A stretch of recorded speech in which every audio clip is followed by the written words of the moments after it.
Bonjour à tous et à toutes, ici Nicolas de Montréal. On est samedi, il est près de 5 heures. C'est la fin de la journée. Ça a été une belle journée. Moi et Martin, on a pris ça relax. Vraiment relax. On est allé au marché Jean Talon. Puis on a fait les emplettes. On a acheté des choses pour se faire des bons repas. Des petites sauces, des herbes, quelques verdures. Et là, on vient de se préparer un super souper. C'était tout simple, mais c'était tellement bon. Nous, on est à la phase des smoothies, donc avec le Vitamix, j'ai fait une délicieuse soupe de champignons, avec les champignons qu'on a achetés hier. Et on a fait cuire les yucca dans le style colombien. Et c'était délicieux, franchement. Et en anglais, on dit glow. There's a glow. C'est tellement bon et simple. Je suis vraiment heureux. Je voulais vous partager avec vous une expérience incroyable qui s'est passée la nuit dernière. C'est pour ça que cette vidéo va être toute simple aujourd'hui. Et pourtant très complexe.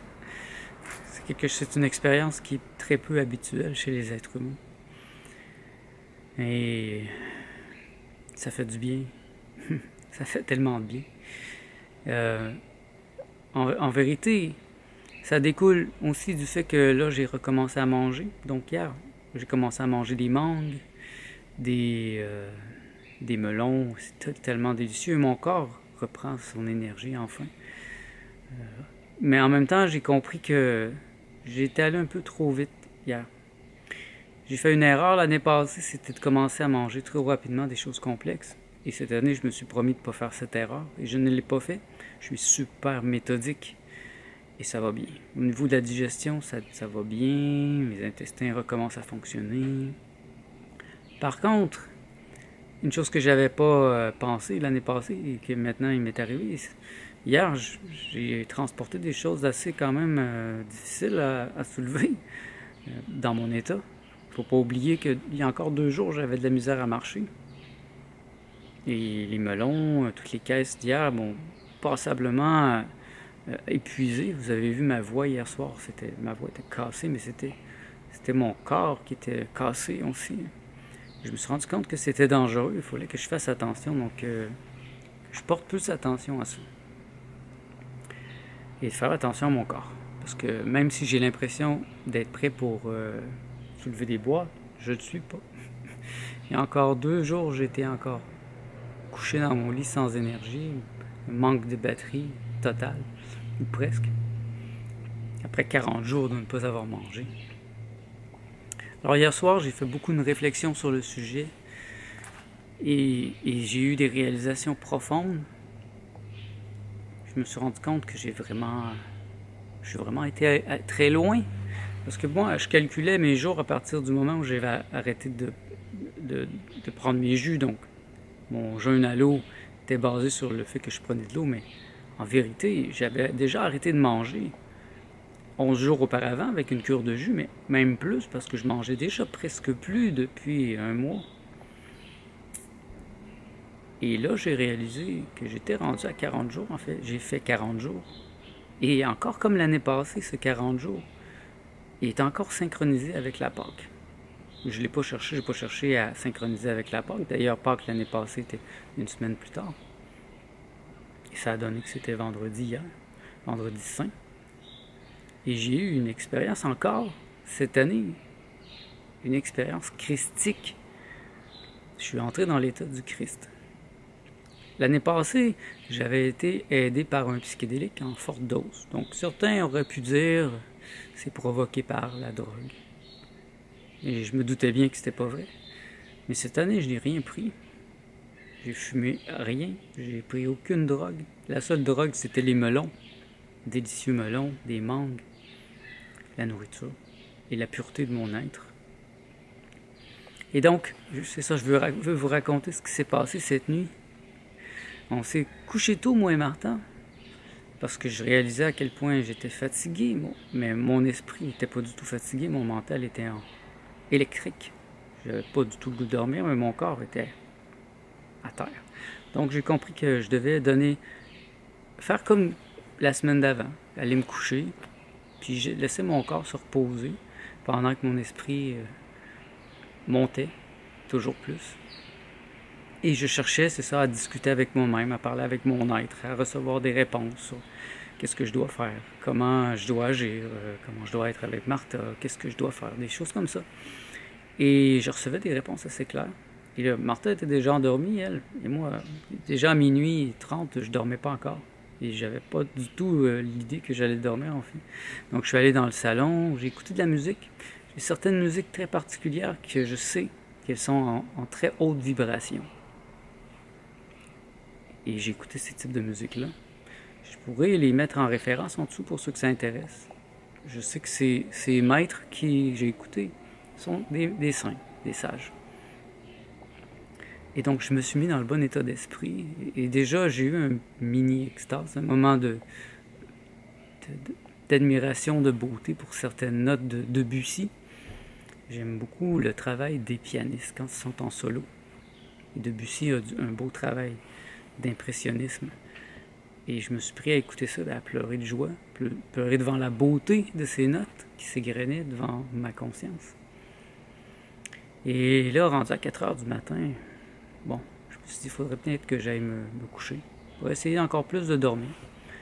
Mais je voyais bien que je pouvais pratiquement pas dormir. Encore là, j'étais totalement éveillé.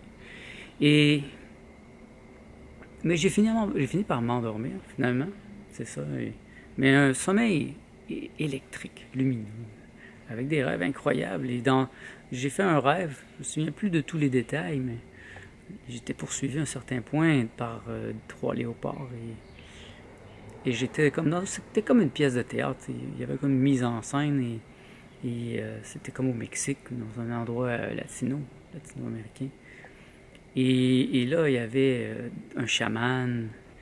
Et c'est comme s'il faisait semblant. Il ne prenait pas ça au sérieux. Et les gens qui étaient là ne prenaient pas ça au sérieux. Et là, j'ai mis au clair certaines choses. Des gens qui étaient là leur disant que je suis Quetzalcoatl. Quetzalcoatl, c'est le serpent à plumes. C'est l'équivalent du Christ, en fait, chez les Mayas, les Aztèques. C'est un personnage très important qui est annoncé à un certain point. Et j'ai déjà beaucoup réfléchi à Quetzalcoatl dans mon art graphique aussi, avec mes psychédéliques aussi. Je suis entré dans l'état de Quetzalcoatl. Déjà, donc, c'est pas quelque chose qui me surprend. Et là, il y avait deux troubadours qui chantaient. Ils se sont mis à chanter une chanson qui s'était écrite pour eux. C'était comme 2 musiciens, des grands amis. Et c'était tellement beau, cette chanson. C'était vraiment tellement beau. Je me suis réveillé. Et là, j'étais allé aux toilettes et je repensais à cette chanson. J'essayais de me souvenir des paroles. C'est une chanson incroyable que j'ai jamais entendue nulle part. Tellement belle. Et là, je suis retourné me coucher. Et là, je suis entré dans l'état du Christ. C'est vraiment particulier, cet état. Ça commence un peu comme quand on se met à pleurer de joie. Mais c'est comme si ça se déchire soudain. La puissance de cette joie est tellement profonde, tellement puissante, que c'est comme une décharge d'énergie. Ça fait presque mal. Ça fait mal. Un peu comme un orgasme. Un orgasme, à un certain point, c'est ça. C'est tellement plaisant que ça fait mal en même temps. C'est le paradoxe. Et c'est la même chose. Et j'ai eu des spasmes comme ça. Et puis je me mets à pleurer de joie, de bonheur. Martha se réveille, panique. Je lui dis non, c'est du bonheur, c'est de la joie. Là. Souviens-toi l'année passée. L'année passée, ça m'est arrivé. Donc, vous pourrez vous référer à ma vidéo qui s'appelle La Sainte Semaine psychédélique, quelque chose comme ça. C'était la 4e semaine de mon jeûne et j'avais fait cette expérience encore là, le vendredi de Pâques. Exactement la même journée. C'est pas quelque chose qui est commun chez les êtres humains, mais c'est commun quand même chez des saints. À travers l'histoire, il y a plusieurs saints qui revivent la passion du Christ. Certains vont même avoir les trous dans les mains, dans les pieds. Ils vont revivre, revoir. Moi, c'est de l'intropathie. Je comprends l'état du Christ, je l'ai bien étudié, je l'ai exploré à plusieurs reprises dans mes états mystiques et c'est dur à exprimer, c'est dur à exprimer parce que ça dépasse les mots. Et cet état, je suis en train de perdre mon idée.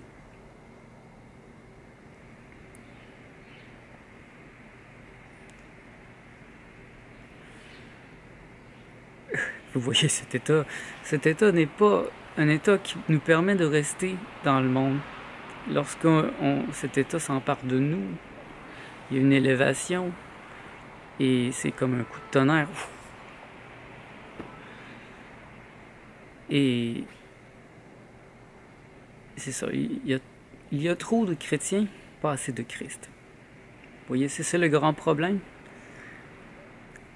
Au lieu de vous faire chrétien, vous devriez vous faire Christ. Entrer dans cet état.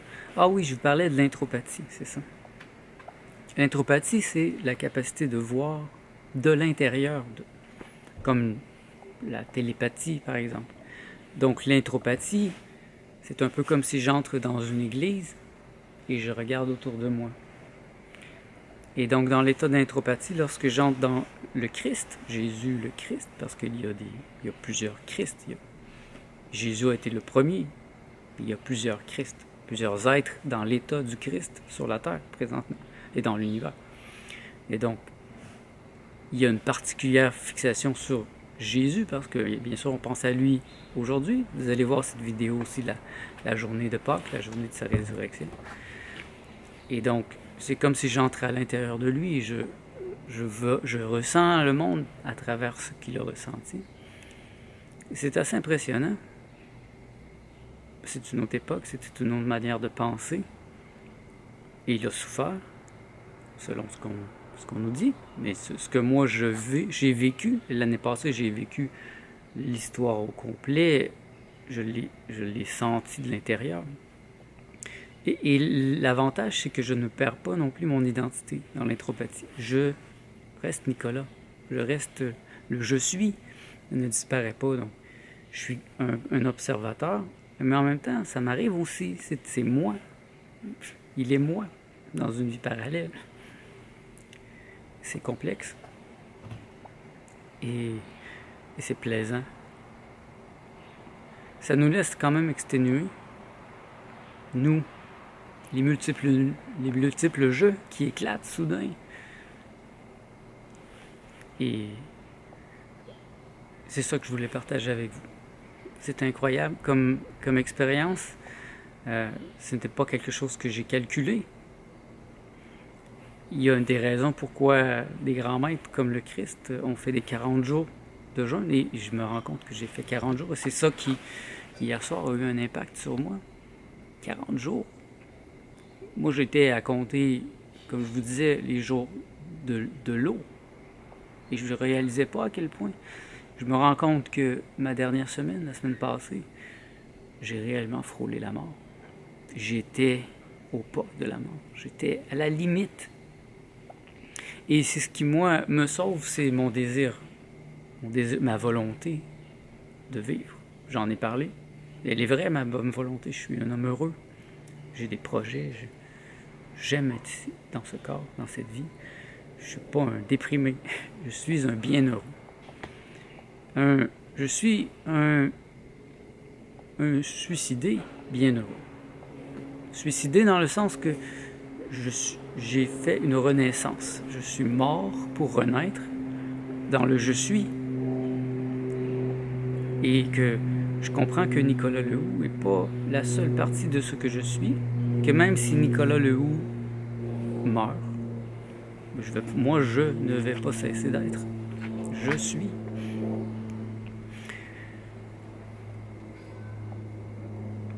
C'est des pensées profondes que j'aime.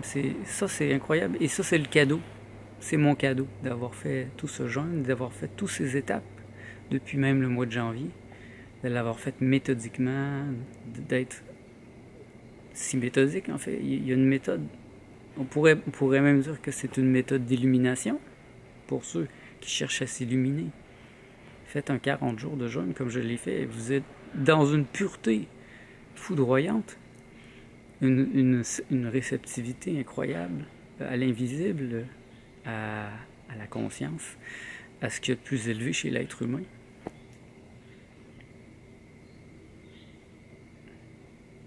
Je vous le souhaite, mes amis, mais je suis conscient que c'est pas pour n'importe qui. Ça prend un certain niveau de folie pour faire ce que j'ai fait. Je m'en rends compte. Mais il faut savoir prendre des risques si vous voulez obtenir des choses. Il n'y a pas un aventurier qui est allé sur le mont Everest sans risquer sa vie. À chaque seconde, il n'y a pas un aventurier qui est allé dans l'espace, dans une boîte de conserve, sans risquer à chaque seconde d'exploser. Et c'est un risque. Et si vous voulez une vie tranquille, sans risque, je ne vois pas comment vous pouvez atteindre l'état du Christ. Parce que quand on atteint cet état, on risque tout, on perd tout. On perd toutes ces illusions, on perd tout ce qu'on croyait qui était important. Et on revient vers le je suis, vers le je suis, le centre de la réalité. Le je suis. Il n'y a rien d'autre qui est plus important. Le reste, ça n'a aucune importance. À comparer au je suis. Si vous n'avez pas de je suis, si vous n'êtes pas, vous pouvez posséder n'importe quoi. Ça mène nulle part. Hein? Eh bien, ça va être ce que je voulais vous partager aujourd'hui. C'est important. Je veux m'en rappeler moi aussi. Donc, je vous en parle pour m'en rappeler, pour toujours garder ça dans ma mémoire. Et puis, pour vous inspirer à le faire vous-même. Mais faites-le intelligemment. Dieu merci. Si vous le faites, faites-le comme je l'ai fait. Pour que ça devienne quelque chose qui va vous augmenter. Et non quelque chose qui va vous trucider, qui va vous détruire pour le reste de vos jours. Parce qu'il y a des gens qui ont fait des jeûnes et qui se sont détruits. Qui ont été stupides, ils ont fait des choses qu'ils n'auraient pas dû. Là, je suis dans une phase très, très précise. Super difficile. Mes passions reviennent, j'ai le goût de manger plein de choses. Mais je suis programmé. Je sais que je peux pas. Là, j'en suis aux fruits. Ce que vous avez vu hier, c'est ce que je vais manger pour les 2 prochaines semaines. Et ça va des smoothies. C'était délicieux aujourd'hui. Martha a noté la recette, donc on va la refaire quelques fois. Mais on va la partager avec vous. C'est une soupe, une crème de champignons, portobello. Absolument délicieux. Avec du yucca. Je n'avais jamais mangé du yucca comme ça. Voilà. Merci d'être à l'écoute. On se revoit dans le prochain vlog.